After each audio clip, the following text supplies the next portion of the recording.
আদ্যিকালের গড়া কলকাতা বিমানবন্দর নয়া টার্মিনাল তৈরি হলেও তা যথেষ্ট নয়। ফলে রাজ্যে আরও একটি আন্তর্জাতিক বিমানবন্দর করতে চায় কেন্দ্র। বেসরকারি উদ্যোগে এই বিমানবন্দর গড়ে তুলতে রাজ্যের কাছে জমি চেয়ে ইতিমধ্যে চিঠি পাঠিয়েছে অসামরিক বিমান পরিবহন মন্ত্রক।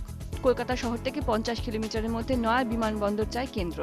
কেন্দ্রের তরফে প্রায় 1500 একর জমি চাওয়া হয়েছে, যদিও একলব্যে রাজ্যের পক্ষে এই বিপুল পরিমাণ জমি অধিগ্রহণ করা সম্ভব নয়। দূরত্ব হিসেব করে রাজ্যের বক্তব্য,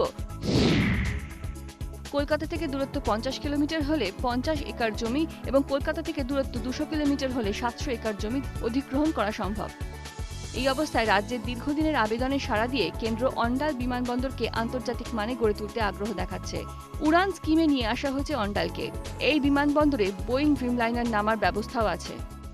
We are very pleased that West Bengal has signed the Udan MOU, and as a result of that, the unserved airports in West Bengal are part of the bidding process. In fact, Durgapur was part of the bidding process. I certainly think that there should be flights from Calcutta to Europe and to the US also. Right now, we have 80 movements per day of international flights in Calcutta, which is a good number.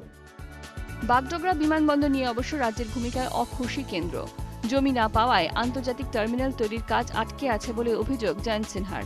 অন্যদিকে তিনি আশা প্রকাশ করেছেন কলকাতা থেকে শীঘ্রই Europe ও America বিমান পরিষেবা চালু হতে পারে। We've had remarkable and unprecedented growth in Bagdogra. We are very determined to expand Bagdogra Airport. The challenge, of course, there is that we need land from the state government to build a new terminal. As soon as we can get the land from the state government, we will build a beautiful new terminal. We are committed to doing that. রাজ্যের উড়ান ব্যবস্থা নিয়ে অবশ্য খুশি কেন্দ্রীয় অসামরিক বিমান পরিবহন মন্ত্রক। মন্ত্রকের বক্তব্য, প্রচুর নয়া রুট প্রস্তুত। ডিজিসিএ থেকে সবুজ সংকেত মিলেছে, তাই নয়া বিমানবন্দর ও এয়ার স্ট্রিপ নিয়ে রাজ্যকে সাহায্যের আশ্বাস কেন্দ্রের। ক্যামেরায় সুদীপ গুছাইতের সঙ্গে আবির ঘোষালের রিপোর্ট, ইটিভি নিউজ বাংলা।